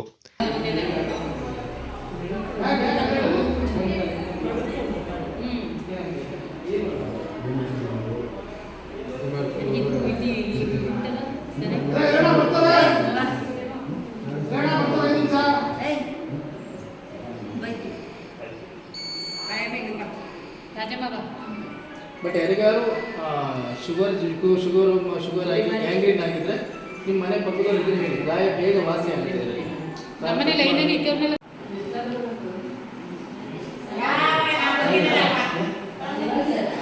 ಹದಿನೈದು ದಿನ ನಮ್ಮ ಗ್ರಾಮಸ್ಥರಲ್ಲಿ ಇದನ್ನು ಉಪಯೋಗಿಸೋದು ಅಂತ ಫ್ರೀ ಮೈಂಡು, ನಾವು ಮೈಂಡು ಫ್ರೀ ಇದೆ ಅಂತ ಎಲ್ಲರೂ ಗ್ರಾಮಸ್ಥರು ಉಪಯೋಗಿಸ್ಬೇಕು ಅಂತ ಕೇಳ್ಬೋದು. ಇವತ್ತು ಬಾಬಾ ಸಾಹೇಬ್ ಅಂಬೇಡ್ಕರ್ ಸೇವಾ ಸಮಿತಿ ವತಿಯಿಂದ ಥೆರಪಿ ನಾವು ಕಾರ್ಯಕ್ರಮವನ್ನು ಹಮ್ಮಿಕೊಂಡಿದ್ದೀವಿ. ಇದನ್ನು ಮಾದಾಪಟ್ಟಣದ ಅಕ್ಕಪಕ್ಕದ ಗ್ರಾಮಸ್ಥರು ಒಂದು ಸದುಪಯೋಗ ಪಡ್ಕೊಳ್ಳಬೇಕಾಗಿ ಈ ಮೂಲಕ ಮಾಡ್ತಾರೆ. ಈ ಸಂದರ್ಭ ಗುಡ್ಡೆಹೊಸೂರು ಗ್ರಾಮ ಪಂಚಾಯತ್ನ ಮಾಜಿ ಅಧ್ಯಕ್ಷ ಪ್ರವೀಣ್ ಮಂಜುನಾಥ್, ಎಂಪಿ ರವಿ, ಎಂಟಿ ವೆಂಕಟೇಶ್, ಮಹೇಶ್, ಶ್ರೀನಿವಾಸ್ ಮತ್ತಿತರ ಪ್ರಮುಖರು ಪಾಲ್ಗೊಂಡಿದ್ದರು. ಜುಲೈ 21ರಿಂದ ಆಗಸ್ಟ್ 4ರವರೆಗೆ ನಡೆಯುವ ಈ 15 ದಿನದ ಶಿಬಿರದಲ್ಲಿ 8 ವರ್ಷ ಮೇಲ್ಪಟ್ಟ ಯಾರಾದರೂ ಭಾಗವಹಿಸಬಹುದು. ಥೈರಾಯ್ಡ್, ಪಾರ್ಶ್ವವಾಯು, ಸಕ್ಕರೆ ಕಾಯಿಲೆ, ಬೆನ್ನು ನೋವು ಸೇರಿದಂತೆ ಅನೇಕ ಸಮಸ್ಯೆಗಳಿಗೆ ಇಲ್ಲಿ ಉಚಿತ ಥೆರಪಿ ನೀಡಲಾಗ್ತಾ ಇದೆ. ಸಾರ್ವಜನಿಕರು ಈ ಸದುಪಯೋಗ ಪಡೆದುಕೊಳ್ಳುವಂತೆ ಆಯೋಜಕರು ಮನವಿ ಮಾಡಿದ್ದಾರೆ. ಚೇರಂಬಾಣೆ ಗೌಡ ಮಹಿಳಾ ಒಕ್ಕೂಟದ ವತಿಯಿಂದ ಕೌಶಲ್ಯ ತರಬೇತಿ ಕಾರ್ಯಾಗಾರವನ್ನು ಅರ್ಥಪೂರ್ಣವಾಗಿ ಆಚರಿಸಲಾಯಿತು. ವಿಶ್ವ ಯುವ ಕೌಶಲ್ಯ ದಿನದ ಅಂಗವಾಗಿ ಕಾರುಗುಂದ ಗೌಡ ಸಮಾಜದಲ್ಲಿ ಒಕ್ಕೂಟದ ಅಧ್ಯಕ್ಷೆ ಕಡ್ಲೇರ ತುಳಸಿ ಮೋಹನ್ ಅವರ ಅಧ್ಯಕ್ಷತೆಯಲ್ಲಿ ನಡೆದ ಕಾರ್ಯಕ್ರಮದಲ್ಲಿ ಒಕ್ಕೂಟದ ಸದಸ್ಯರು ವಿವಿಧ ರೀತಿಯ ಕರಕುಶಲ, ನೈಗೆ ಮುಂತಾದ ತರಬೇತಿಯನ್ನು ಸಾಂಕೇತಿಕವಾಗಿ ನೀಡಿದರು. ಈ ಸಂದರ್ಭ ತುಳಸಿ ಮೋಹನ್ ಅವರು ಮಾತನಾಡಿ, ವಿಶ್ವ ಯುವ ಕೌಶಲ್ಯ ದಿನದ ಅಂಗವಾಗಿ ಸಾಂಕೇತಿಕವಾಗಿ ಈ ಕಾರ್ಯಕ್ರಮವನ್ನು ನಡೆಸಿದ್ದು, ಮುಂದಿನ ದಿನಗಳಲ್ಲಿ ಒಕ್ಕೂಟದ ಸದಸ್ಯರು, ಸ್ಥಳೀಯರು ಹಾಗೂ ಕಲಾಸಕ್ತರಿಗೆ ಸಂಪನ್ಮೂಲ ವ್ಯಕ್ತಿಗಳಿಂದ ಉತ್ತಮ ರೀತಿಯ ತರಬೇತಿಯನ್ನು ನೀಡಲಾಗುತ್ತೆ ಹಾಗೂ ಮಹಿಳಾ ಒಕ್ಕೂಟದ ವತಿಯಿಂದ ತಯಾರು ಮಾಡಿದ ವಸ್ತುಗಳ ಪ್ರದರ್ಶನ ಮತ್ತು ಮಾರಾಟ ಮಾಡಲು ಅನುಕೂಲವಾಗುವಂತೆ ಅವಕಾಶ ಮಾಡಿಕೊಡಲಾಗುವುದು ಎಂದರು. ಹಾಗೆ ಇಲ್ಲಿಯ ಸ್ಥಳೀಯರಿಗೆ ಹಾಗೆ ಕಲಾಸಕ್ತರಿಗೆ ಕೂಡ ತಿಳಿಸಿಕೊಡುವಂತಹ ಹಾಗೆ ತರಬೇತಿ ಕೊಡುವಂತಹ ಒಂದು ಕಾರ್ಯಾಗಾರನ ನಾವು ಮುಂದಿನ ದಿನಗಳಲ್ಲಿ ಮಾಡೋಕುತ್ತಾ ಯೋಚನೆ ಮಾಡಿಕೊಂಡಳು. ಇದರ ಪ್ರಯೋಗಾರ್ಥ ಇಂದೀಗ ನಾವು ಕೌಶಲ್ಯ ದಿನನ ಆಚರಣೆ ಮಾಡ್ತಾವಳ. ಈಗ ನಮ್ಮೊಟ್ಟಿಗೆ ನಮ್ಮ ಒಕ್ಕೂಟದ ಕೋಶಾಧಿಕಾರಿ ಕೊಡಪಾಲು ತೀರ್ಥ ಗಣಪತಿಯವಳು. ನೋಡೋಣ ಇವು ಏನೆಲ್ಲ ನಮಗೆ ಹೇಳಿಕೊಟ್ಟವೆ, ಏನೆಲ್ಲ ಕಲೆ ಅವರಲ್ಲಿ ಗೊತ್ತುಟ್ಟು ಕರಗತ ಆಗುತ್ತೋ ಅಂತ ಹೇಳುವಂಥದ್ದನ್ನ ಹೇಳಿ ಕೊಡಪಾಲು ತೀರ್ಥವೇ. ನಾನು ಕೈಗಾರಿಕೆಯಲ್ಲಿ ನಾನು ವಯರ್ ಬ್ಯಾಗ್ ಅಂತಾನೆ ವಯರಲ್ಲಿ ಬ್ಯಾಗ್ ಮಾಡಿದೆ. ನಾನು ಈ ಬ್ಯಾಗ್ ಆ್ಯಕ್ಚುಲಿ ನಾನೇ ಮಾಡ್ತಿದ್ದೆ. ಹಾಗೆ ಸ್ವೆಟ್ರ್ ಹೊಲ್ದಾನೆ ನಾನು ಕೈಗಾರಿಕೆ, ಸ್ಕಾರ್ಫ್ ಉಲ್ಲನಲ್ಲಿ ಸ್ಕಾರ್ಫ್ ಹೊಲ್ದಾನೆ ನಾನು. ಈಗ ನಾನು ವಯರ್ ಬ್ಯಾಗ್ ಹೆಂಗೆ ಹಾಕೋದು ಅಂತ ತೋರಿಸ್ಕೊಟ್ಟೆ, ನಮ್ಮ ಒಟ್ಟಿಗೆ ತೋರಿಸ್ಕೊಟ್ಟೆ ನಾನೀಗ. ಆ್ಯಕ್ಚುಲಿ ನಾನೀಗ ಸಣ್ಣದಾಗಿ ಕಟ್ ಮಾಡ್ಕೊಂಡು ಬಂದೋಳೆ. ಅಲ್ಲಿ ಒಂದು ಟ್ರೈನಿಂಗ್ ಅಂತೇಳಿ ಸಣ್ಣದಾಗಿ ಕಟ್ ಮಾಡ್ಕೊಂಡು ಬಂದೋಳೆ ನಾನೀಗ. ನನಗೆ ಎಷ್ಟು ಉದ್ದ ಬೇಕು ಅಷ್ಟು ಉದ್ದಕ್ಕೆ ನಾವು ವಯರ್ನ ಕಟ್ ಮಾಡ್ಕೊಳೋದು. ಇದಕ್ಕೆ ರನ್ನಿಂಗ್ ವಯರ್ ತೆಲ್ವೆ. ಫಸ್ಟ್ ನಾವು ಈ ವಯರ್ನ ಹಿಂಗೆ ನಾವು ಫಸ್ಟ್ ಕಟ್ ಮಾಡ್ಕೊಂಡ ವಯರ್ನ ಇಟ್ಕೊಳಕು. ಹಿಂಗೆ ಈ ರನ್ನಿಂಗ್ ವಯರ್ನ ಹಿಂಗೆ 2 ವಯರ್ನ ಹಿಂಗೆ ಫೋಲ್ಡ್ ಮಾಡ್ಕೊಳಕು. ಫೋಲ್ಡ್ ಮಾಡ್ಕೊಂಡ್ರೆ ಈ ರನ್ನಿಂಗ್ ವಯರ್ ತೆಗೆದ್ರೆ ಇದು ಫುಲ್ ನಾವು ಒಂದು ಬ್ಯಾಗ್ ಹೊಲಿಯೋ ಕೂತಿದ್ರೆ ಇದೇ ವಯರ್ಗೆ ಫುಲ್ ಕಂಟಿನ್ಯೂ ಮಾಡೋದು. ಈ ಥರದ ನಾವು ಕಟ್ ಮಾಡ್ಕೊಳೋದು. ನಮಗೆ ಈಗ ಎಷ್ಟು ಬ್ಯಾಗ್ ಅಳತೆಗೆ ಬೇಕು ಅಷ್ಟು ವಯರ್ನ ನಾವು ಕಟ್ ಮಾಡೋದು. ಅಂದ್ರೆ ನಾನು ಅನ್ಕೊಂಡವಳೆ, ಈಗ ನೀವು ಮಲ್ಟಿ ಕಲರ್ಲಿ ಒಂದು ವಯರ್ ಬ್ಯಾಗ್ ಇಟ್ ಮಾಡೋದು ಹೇಳಿದ್ರೆ ಎಲ್ಲಿ ಯಾವ ರೀತಿ ಬಂದರೂ ಆ ಇಡೀ ಬ್ಯಾಗ್ಲಿ ಈ ಕಲರ್ ಇದ್ದೇ ಇರ್ತದೆ. ಹೌದು, ಇದಕ್ಕೆ ನಾವು ಇನ್ನೊಂದು ಕಲರ್ನ ಆಡ್ ಮಾಡ್ತಾ ಹೋಗುದು ಹೇಳುವಂಥದ್ದು ಅಲ್ಲ. ಇದೀಗ 2 ವಯರ್ ನನಗೆ ಇಟ್ಕೊಂಡೋಳೆ. ಇದು ರನ್ನಿಂಗ್ ವಯರ್. ಈ ರನ್ನಿಂಗ್ ವಯರ್ನ 2 ಕೈ ಹಿಂಗೆ ಇಟ್ಕೊಂಡು ಇದು 2ನೇ ಹಿಂಗೆ ಹಾಕೋದು. ಈ ಲೆಫ್ಟ್ ಹ್ಯಾಂಡ್ಲಿ ಈ ಸಣ್ಣ ವಯರ್ನ ತೆಗೆದು ಹಿಂಗೆ ಮೇಲೆ ಹಾಕೋದು. ಈ ರನ್ನಿಂಗ್ ವಯರ್, ಇದು ರನ್ನಿಂಗ್ ವಯರ್ನ ಹೇಳಿದೆಲ್ಲ ರನ್ನಿಂಗ್ ವಯರ್ನ ತೆಗೆದು ಇದರ ಕೆಳಗಡೆ ಹಿಂಗೆ ಹಾಕೋದು. ಹಿಂಗೆ ನಾನು ಕುಡಕಂಡಿ ಸೋನಿ ಸುದೀಪ್. ನಾನು ಇಂದಿನ ಈ ಕೌಶಲ್ಯ ತರಬೇತಿಲಿ ಮಫ್ಲರ್ ಮಾಡೋದು ಹೆಂಗೆ ಅಂತ ಹೇಳಿಕೊಟ್ಟೆ. ಇದು ಫ್ರೇಮ್, ಇದನ್ನು ನೀವು ಮಾಡಿಸ್ಕೊಳಕು. ನಿಮಗೆ ಎಷ್ಟು ಲೆಂತ್ ಬೇಕು ಅದರ ಆಧಾರದ ಮೇಲೆ ಈ ಫ್ರೇಮ್ನ ಮಾಡಿಸ್ಕೊಳಕು. ಇದಕ್ಕೆ ಕ್ರಾಸ್ ಎಕ್ಸ್ ಬರುವ ಹಾಗೆ ಥ್ರೆಡ್ನ ಹಾಕೊಳಕು. ಹಾಕಿದ ನಂತರ ಅಂದ್ರೆ ಸರಿಯಾಗಿ ಹೇಳೋಕೋತಿಲ್ರಿ, ಇದು ಮರದ ಫ್ರೇಮ್ಗೆ ಆಣಿ ಹೊಡಿಯೋಕೋತ ಹೇಳೋಕು ಗೊತ್ತದ ಹೇಳೋಕ. ಈ ಥ್ರೆಡ್ನ ನೀವು ಹೀಗೆ ಎಕ್ಸ್ ಕ್ರಾಸ್ ಆಗಿ ಸುತ್ತಿಕೊಂಡ ನಂತರ ಇಲ್ಲಿ 2 ದಾರಗ ನಿಮಗೆ ಸಿಕ್ಕುವೆ. ಒಂದೇ ಆಣಿಯಲ್ಲಿ 2 ದಾರ ಇದ್ದದೆ. ಕೆಳಗಿನ ದಾರನ ಹೀಗೆ ಕ್ರೋಶದಲ್ಲಿ ತೆಗೆದು ಮೇಲೆ ಹಾಕಬೇಕು. ಹೀಗೆ ಪ್ರತಿಯೊಂದು ಆಣಿಯಲ್ಲಿರುವಂತಹ ದಾರಗಳನ್ನು ನೀವು ಹೀಗೆ ಮೇಲೆ ಹಾಕ್ತಾ ಬಂದ್ರೆ ಅದು ನಂತರ ಅದನ್ನ ಹೀಗೆ ಪ್ರೆಸ್ ಮಾಡಿದ್ರೆ ಹೀಗೆ ಅದು ಕೆಳಗೆ ಇಳಿತಾ ಬಂದದೆ. ಇದು ಕುತ್ತಿಗೆಗೆ ಸುತ್ತಿಕೊಳ್ಳುವಂತ ಮಫ್ಲರ್, ಬೆಚ್ಚಗಿನ ಮಫ್ಲರ್ ಅಲ್ಲ. ನಾನು ಬೈಚನ ಸ್ವಾತಿ ಮಂದಪ್ಪ. ನಾನೀಗ ಕೊಡೆ ಬಟ್ಟೆ ಹೊಲಿತವಳೆ. ಇದು ವಧುವರ ಕೊಡೆ ಮೇಲೆ ಮದುವೆ ಕಾರ್ಯಕ್ಕೆ ಹಾಕುವ ಬಟ್ಟೆ. ಇದು ಮೇಯ್ನ್ ಆಗಿ ವರನ ಕೊಡೆಗೆ ಹಾಕೋದು. ಈಗ ಲೇಟೆಸ್ಟ್ ಆಗಿ ಗೂಡೆನ ಕೊಡೆಗೂ ಸಹ ಹಾಕುವೆ. ಇದನ್ನು ಹೀಗೆ ಫಸ್ಟ್ ರೌಂಡ್ ಆಗಿ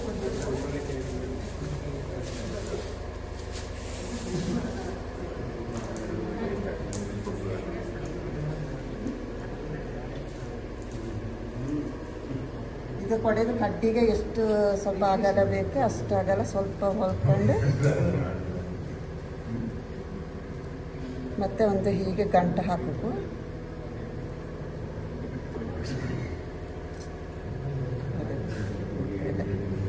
ಹೀಗೆ ಗಂಟು ಹಾಕೊಂಡು ಇದು ಹೀಗೆ ಫಸ್ಟ್ ರೌಂಡ್ ಹೊಲ್ದ ಮೇಲೆ ಮತ್ತೆ ನಮಗೆ ಯಾವ ಡಿಸೈನ್ ಬೇಕೋ ಅದನ್ನು ಹಾಗೆ ಹೊಲಿಯಬೇಕು.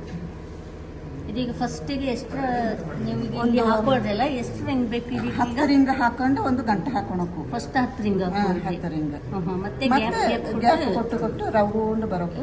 ಕಾರ್ಯಾಗಾರದಲ್ಲಿ ಕೊಡಪಾಲು ತೀರ್ಥ ಗಣಪತಿ, ಕೇಕಡ ಪೂಜಾ ನಾಗೇಂದ್ರ, ಕೂಡಕಂಡಿ ಸೋನಿ ಸುದೀಪ್, ಬೈಚನ ಸ್ವಾತಿ ಮಂದಪ್ಪ ವೈರ್ ಬ್ಯಾಗ್ ಹೆಣೆಯುವುದು, ಉಲ್ಲನ್ನಿಂದ ಶಾಲು, ಮಫ್ಲರ್, ಕೊಡೆ, ಗ್ಲೌಸ್ ಇತ್ಯಾದಿಗಳನ್ನು ತಯಾರಿಸುವ ಬಗ್ಗೆ ಪ್ರಾತ್ಯಕ್ಷಿಕೆಯಿಂದ ನೀಡಿದರು. ಒಕ್ಕೂಟದ ಸದಸ್ಯರು ಹಾಗೂ ಕಾರಗುಂದ ಗೌಡ ಯುವ ವೇದಿಕೆ ಅಧ್ಯಕ್ಷರಾದ ಪ್ರದೀಪ್ ಪಾರೆಮಜಲು, ಉಪಾಧ್ಯಕ್ಷ ದಾಯನ ಪುರ್ಸಿನ್, ಕಾರ್ಯದರ್ಶಿ ಕೇಟೋಳಿ ಯಶವಂತ್ ಸೇರಿದಂತೆ ಸದಸ್ಯರು ಪಾಲ್ಗೊಂಡಿದ್ದರು. Kodagu channel news, Duggala Sadananda, Napoklu.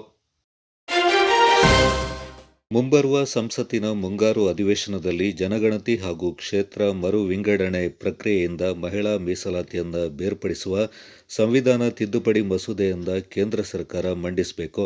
ಸಂಸತ್ತು ಹಾಗೂ ರಾಜ್ಯ ವಿಧಾನಸಭೆಗಳ ಕ್ಷೇತ್ರಗಳ ಆಧಾರದ ಮೇಲೆಯೇ ಮುಂದಿನ ಚುನಾವಣೆಯಿಂದ 33% ಮಹಿಳಾ ಮೀಸಲಾತಿಯಿಂದ ಕ್ಷೇತ್ರ ಜಾರಿಗೊಳಿಸಬೇಕು ಎಂದು ಆಗ್ರಹಿಸಿ ಜನವಾದಿ ಮಹಿಳಾ ಸಂಘಟನೆ ವತಿಯಿಂದ ವಿರಾಜಪೇಟೆಯಲ್ಲಿ ಪೋಸ್ಟರ್ ಬಿಡುಗಡೆ ಹಾಗೂ ಸಹಿ ಸಂಗ್ರಹ ಅಭಿಯಾನ ನಡೆಯಿತು. ಮಂಗಳವಾರ ವಿರಾಜಪೇಟೆ ಸಂಘಟನೆಯ ಕಚೇರಿಯಲ್ಲಿ ಜಾಗೃತಿ ಪೋಸ್ಟರ್ಗಳನ್ನು ಬಿಡುಗಡೆ ಮಾಡಿದ ಮುಖಂಡರು ಬಳಿಕ ಸಾರ್ವಜನಿಕರು, ವಿದ್ಯಾರ್ಥಿನಿಯರು ಹಾಗೂ ಮಹಿಳೆಯರಿಂದ ಸಹಿ ಸಂಗ್ರಹಿಸುವ ಮೂಲಕ ಕೇಂದ್ರ ಸರ್ಕಾರದ ಗಮನ ಸೆಳೆಯುವ ಪ್ರಯತ್ನ ಮಾಡಿದರು. ಪೋಸ್ಟರ್ ಬಿಡುಗಡೆಗೊಳಿಸಿ ಮಾತನಾಡಿದ ಜನವಾದಿ ಮಹಿಳಾ ಸಂಘಟನೆಯ ಜಿಲ್ಲಾ ಸಂಚಾಲಕಿ ಪದ್ಮಿನಿ ಶ್ರೀಧರ್, ಪಂಚಾಯತ್ ರಾಜ್ ಸಂಸ್ಥೆಗಳಲ್ಲಿ ಮಹಿಳೆಯರು ಯಶಸ್ವಿಯಾಗಿ ಆಡಳಿತ ನಡೆಸ್ತಾ ಇದ್ದಾರೆ. ಆದರೆ ಶಾಸನಸಭೆ ಮತ್ತು ಸಂಸತ್ತಿನಲ್ಲಿ ಮಹಿಳೆಯರ ಪ್ರಾತಿನಿಧ್ಯ ಇಂದಿಗೂ ತುಂಬಾ ಕಡಿಮೆ ಇದೆ ಎಂದರು.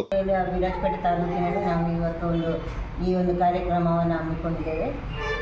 ಇದು ಅಂದರೆ ಈ ಮೀಸಲಾತಿ ಮಹಿಳಾ ಮೀಸಲಾತಿಯನ್ನು ಮೊದಲೇ ಇದನ್ನು ಮಾಡಿದ್ರು ರಿಸರ್ವೇಷನ್ ಇನ್ನೂ ಪಾಸ್ ಆಗಲಿಲ್ಲ. ಅದನ್ನು ನಾವು ಜನವಾದಿ ಮಹಿಳಾ ಸಂಘಟನೆಯವರು ಉಳಿದ ಎಲ್ಲ ಮಹಿಳಾ ಸಂಘಟನೆಗಳು ಎಲ್ಲರೂ ಸೇರಿ ನಾವು ಇದನ್ನು ಈ ಮುಂಬರುವ ಸಂಸತ್ ಭವನದ ಅಧಿವೇಶನ ನಡೀತಾ ಇದೆ. ಇನ್ನು ಮುಂದೆ ಮಳೆಗಾಲದ ಅಧಿವೇಶನ ಬರುತ್ತಾ ಇದೆ. ಪಾರ್ಲಿಮೆಂಟಲ್ಲಿ ಇದನ್ನು ಪಾಸ್ ಮಾಡಲೇಬೇಕು ಅಂತೇಳಿ ಒತ್ತಾಯಪೂರ್ವಕವಾಗಿ ನಾವು ಅದನ್ನು ಒತ್ತಾಯವನ್ನು ಮಾಡ್ತಾ ಇದ್ದೇವೆ. ಅದೇ ರೀತಿ ಅದರ ಭಾಗವಾಗಿ ಇವತ್ತು ಸಹಿ ಸಂಗ್ರಹ ಮಾಡಿ ಇವತ್ತು ದೆಹಲಿಯಲ್ಲಿ ರಾಜಭವನ ಚಲೋವನ್ನು ನಡೆಸ್ತಾ ಇದ್ದಾರೆ. ನಮ್ಮ ಅಲ್ಲಿ ದೆಹಲಿಯಲ್ಲಿ ಹೆಚ್ಚಿನ ಮಳೆ ಬರ್ತಾ ಇದ್ದರೂ ಕೂಡ ಅಲ್ಲಿ ಏನೂ ಲೆಕ್ಕಿಸದೆ ಅವರು ಈ ಒಂದು ಜನವಾದಿ ಮಹಿಳಾ ಸಂಘಟನೆ ಪೋಸ್ಟ್ಗಳನ್ನು ಇಟ್ಕೊಂಡು ಅವರೊಂದು ಈ ಒಂದು ಹೋರಾಟವನ್ನು ಮಾಡ್ತಾ ಇದ್ದಾರೆ. ಆ ರೀತಿಯಲ್ಲಿ ಒಂದು ಮಹಿಳಾ ಮೀಸಲಾತಿಯನ್ನು ಜಾರಿಗೊಳಿಸಬೇಕು ಅಂತ ಏಕೆಂದರೆ ಮಹಿಳೆಯರು ಇವತ್ತು ಎಲ್ಲ ರಂಗದಲ್ಲಿ ಹಿಂದುಳಿದಿದ್ದಾರೆ. ಪಾರ್ಲಿಮೆಂಟ್ ಇದು ಲೋಕಸಭೆಗೆ ಚುನಾಯಿತರಾಗಬೇಕಾದ್ರೂ ಮಹಿಳೆಯರ ಸಂಖ್ಯೆ ಅದು ಕಡಿಮೆ ಇದೆ. ಮಹಿಳೆಯರ ಹೆಚ್ಚಿನ ಸೀಟುಗಳನ್ನು ಅವರು ರಿಸರ್ವೇಷನ್ ಮೂಲಕ ಅವರಿಗೆ ಕೊಡಬೇಕು ಅಂತೇಳಿ ಈ ಒಂದು ಜನವಾದಿ ಮಹಿಳಾ ಸಂಘಟನೆ ನಾವು ಒತ್ತಾಯ ಮಾಡ್ತಾ ಇದ್ದೇವೆ. ಮುಂದೆ ಕೂಡ ಈ ಮಹಿಳೆಯರಿಗೆ ಏನೆಲ್ಲ ಇದು ಬರಬೇಕು ಈ ಮೀಸಲಾತಿಯಿಂದ ಅದನ್ನು ಮುಂದೆ ನಾವು ಪಾಸ್ ಮಾಡಬೇಕು ಅಂತೇಳಿ ಈ ಒಂದು ಅಧಿವೇಶನವನ್ನು ನಾವು ಜಾರಿಗೊಳಿಸಬೇಕು ಅಂತೇಳಿ ಒತ್ತಾಯಪೂರ್ವಕವಾಗಿ ನಾವು ಜನವಾದಿ ಮಹಿಳಾ